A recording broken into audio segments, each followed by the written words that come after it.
Jay here for Stretford Paddock, and this is the Paper Talk. And as you can see, I'm outside Old Trafford and it looks like it might start raining any second. It's the morning after the night before again. I'm not really angry, I'm just a little bit disappointed. I feel like I'm telling off one of my kids here, following last night's 1-1 draw with West Ham. It wasn't the result we wanted, but amazingly, United are in the top 3 in the Premier League, and it is still in our own hands for Champions League football next season. We of course go to Leicester on Sunday, where if we avoid defeat, we'll still be in the we will make the Champions League next season, which when you think about where we were following the 2-0 defeat at Burnley in January here at Old Trafford, I think at one point we were about 14 points behind Leicester. So to be above them now and have it still in our own hands going into the final day isn't all doom and gloom, but as I said earlier, last night's result wasn't great, and to drop points at home to West Ham after we dropped points at home to Southampton just feels, a little bit deflating. Now, much of the Paper Talk this morning focuses on last night's game. I'm not going to give a match review. You've had all that. You've had that from Adam McCullough, from Howson, from Joe and all the Stretford Paddock lot last night. A lot of the quotes that come out were after the game, and I will go through a couple of those. A lot of the attention centred on Paul Pogba's handball. Pogba obviously was in the wall for the free kick, held his hands up to his face, gave away a penalty, which was then converted by Antonio. Apparently he's come out and apologised to the Manchester United team. Both Ole Gunnar Solskjaer and Harry Maguire, following the game, said that Pogba had apologised to his teammates, and Harry Maguire ironically said that Pogba's held his hands up and said sorry. He knows he should have taken it in the face, and Ole Gunnar Solskjaer says he probably should have taken it in the mush. Those were the words that he used. Listen, we can debate about Paul Pogba all we want, but the fact of the matter is United need Paul Pogba. We need him playing well, and if he turns up on Sunday against Leicester at the King Power Stadium and helps us get a win, then, or avoid defeat, then what happened against West Ham will be completely forgotten, and that's what we need to do now. We need to move forward and focus on that. He's apologised. He should have done better. He knows it. We all know it. Let's move on and get the win or the draw we need at Leicester. And if Paul Pogba plays his part in that, as I said earlier, everyone will be happy. He should be happy because he'll want Champions League football as well, and hopefully we can get him tied down to a long-term deal, which is what the noises were earlier this week and last week, that Manchester United were looking at signing Paul Pogba down to a new deal. We know that Real Madrid and Juventus have been in for him in the past, but we don't know whether they're still in for him because obviously coronavirus has thrown a bit of a spanner in the works with transfers, with transfer fees, whether clubs have got the money that it will take to move Paul Pogba. A lot of United fans at the moment might not be too mad about him staying, but let's face facts, he is a great player on his day. We need him, and if he can get us the point we need on Sunday and get us Champions League football, all will be forgiven. Now, one of the quotes that Ole Gunnar Solskjaer made last night when looking at the game, he said that we've been to 2 cup semi-finals this season already, and this will be like a final going into the game on Sunday. And we have been obviously to 2 cup semi-finals. We went out of the League Cup semi-final against Manchester City, and I don't want to bring up any sort of bad news, but yeah, we know we went out at Wembley on Sunday last week to Chelsea in the FA Cup semi-final. So we've lost 2 cup semi-finals, and he says this is going to be like a final and we should be winning it. Listen, Manchester United shouldn't be going out of the cup competitions in the semi-finals. That isn't a good achievement for Manchester United. David Moyes, I hate to bring that guy up again, but he went out of the cup semi-final Manchester United to Sunderland, and it was a pretty terrible season. It was a pretty terrible result, if I'm being brutally honest. So at Manchester United, going out in the cup semi-finals and not making top 4 if we don't make it isn't good enough. And Ole Gunnar Solskjaer will know that. He knows that this club should be going for top 4, should be getting top 4, and should be doing better than just a couple of cup semi-finals. We've still got the Europa League, so we know that if we don't make the top 4, we can go into the Europa League, as we did under Jose, win the Europa League, and you get Champions League football next season. But it'll be very, very disappointing if we go into the Europa League having thrown away a great opportunity to get top 4, to get Champions League football, and we've seen it lately. The players are looking a little bit tired. Are the players going to be able to go into the Europa and kick on? Are they going to be able to turn up in the way that we want them to? I'm not so sure. I think we really need to focus on this game on Sunday. Obviously, we need to get a result. We can't be relying on the Europa League, and if we are going into the Europa League for Champions League football, then that's going to leave Ole Gunnar Solskjaer and some of these players under all sorts of pressure.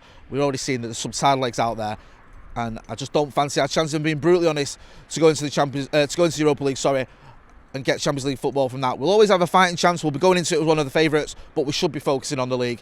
Ole Gunnar Solskjaer says we've had 2 semi-finals that we've lost. That isn't good enough. We're going into what he's called a final. we need to get the point, at least a point, and go through to Champions League football next season. Looking at other news as well, there's some transfer stories doing the rounds which I'm going to get into. Now, this one's sort of come out of a little bit out of nowhere. The press in Yorkshire, the press in Leeds are reporting that Leeds United are in for 19-year-old Argentinian Thiago Almada from Argentinian side Vélez. Now, he's an attacking midfielder who scored 7 goals this season, and there's reports that both Manchester United and Manchester City are interested in the teenager, and that Leeds are as well. And he's got a release clause of 20 million. So, I mean, if that happens, it looks like he's going to have to make a choice as to which club he goes to. Now, this has sort of come out of nowhere a little bit. We know that Manchester United do like to buy some young players, teenagers. We've been linked with quite a lot of teenagers recently. Whether the lad Thiago Almada is one of those remains to be seen, and whether he wants to come to Old Trafford, where he may not get first team games straight away. Again, it's all ifs and buts and maybes, but it's a report that's coming out of the press in Yorkshire that Leeds are in for him, and that Manchester United have shown an interest as well. Do we need young players? Yes. Do we need this teenager who's having a good season?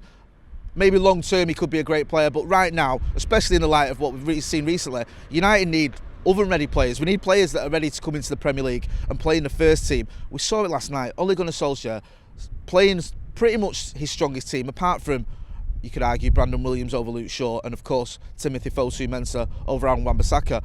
But the likes of Bruno, the likes of Pogba, Matic, Marcus Rashford, Anthony Martial, all starting, and some of those looked a little bit leggy last night. They looked a little bit tired, and you have to wonder just how strong our squad is in terms of being able to challenge at the very top. Do we need to start looking at bringing in players who can play and fight for a team that's going to go towards Champions League football, not just towards Champions League football, but eventually beyond that, mount a title challenge? Now, I'm not saying that's going to happen next season, it won't, but I think we need players that can come in and are ready for the Premier League, are good enough for the Premier League, not just for the Premier League, but to challenge at the very top of the Premier League. So while this youngster may be a very good player, he's probably one that's a bit more long-term. And at the minute, whilst you always have to look at the long-term future, I think it's more vital that United make signings that are short-term, in terms of they can come in now and do a job right now, not they can come in and in 3 or 4 years they'll be ready. We need to start challenging again, and we need players that are ready to do that. Now, one player that's obviously ready to do that is Jadon Sancho. United have been linked with Jadon Sancho now for, it seems like an eternity. It's probably only about a year, maybe a little bit longer, but we know that United, the interest in Jadon Sancho is real. We've heard so many different reports over the last 2 weeks or so, going back a little bit further, but the brunt of those reports seems to be that Dortmund have named their price around the £110 million mark. United want to pay a little bit less. Jadon Sancho is open to the idea of coming to Manchester United. Some papers are saying he's keen on the idea, others saying he's just open to it. However way you look at it, he would come to Old Trafford, if reports are to be believed. It's just a case of Manchester United meeting Dortmund's expectation when it comes to the transfer fee. Don't need to keep going over that story in terms of the transfer fee. We've covered it extensively. The latest reports when it comes to Dortmund and to Jadon Sancho are that they're looking at replacements. Now, we know they signed Jude Bellingham. Some people look at him as a ready-made replacement for Jadon Sancho. Now, Jude Bellingham can play almost anywhere along the front 5 or 6 positions. He can play as a striker, he can play on either side of the striker, he can even play midfield. He's one of those sort of, I use the term utility player, but I don't want to downplay that, because some people look at utility player and they think that means he's a sort of jack of all trades, master of none. But Jude Bellingham's pretty strong in most of the attacking positions.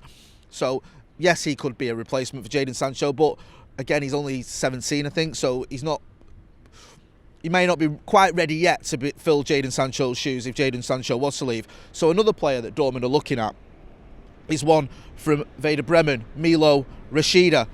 He's been linked with the German club, and it's been reported in the Telegraph. This came out in the Telegraph yesterday afternoon, that Dortmund have looked at Werder Bremen's wide forward Milo Rashida as they finalise their potential targets for next season. Now, he's had a good season for Werder Bremen. They struggled, they finished 16th, but he bagged 8 goals and 7 assists in 28 appearances for the German club. So he's a target that Werder Bremen are looking at as a potential replacement for Jadon Sancho, which obviously makes you think that Jadon Sancho could be coming to Old Trafford. Now, I don't want to keep repeating myself, but a lot of these stories are quite similar, and a lot of the results we're getting are quite similar, which give us a reminder that we do need to strengthen in the summer. And Jadon Sancho has been top of Manchester United's shopping list for some time now, so you would expect that if Dortmund are open to the idea of selling him, if they're sort of acknowledging that they're going to have to sell him and that he is likely to come to Old Trafford, they're going to look at alternatives, and Rashida is one of the alternatives. Looking at a player that obviously knows the German league, having played for Werder Bremen and done quite well this season.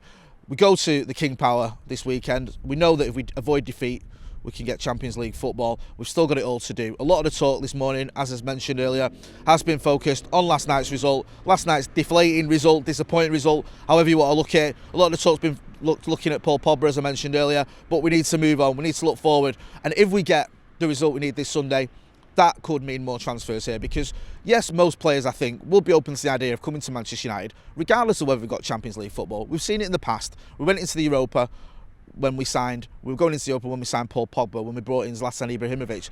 Sometimes you can sign big players despite not having Champions League football because you're Manchester United. But if we get into the Champions League, it does indicate that we'll have more funds. We could have anything up to an extra £80 million transfer kitty because you have the revenue. A lot of the deals that Manchester United have with sponsors are tied into the Champions League, and we lose money if we don't make Champions League football. Deals with the likes of our sponsors, sort of Adidas and Chevrolet and teams like companies like that. We have these sort of clauses in it where if you get Champions League football, you get extra money. If you don't, you lose money.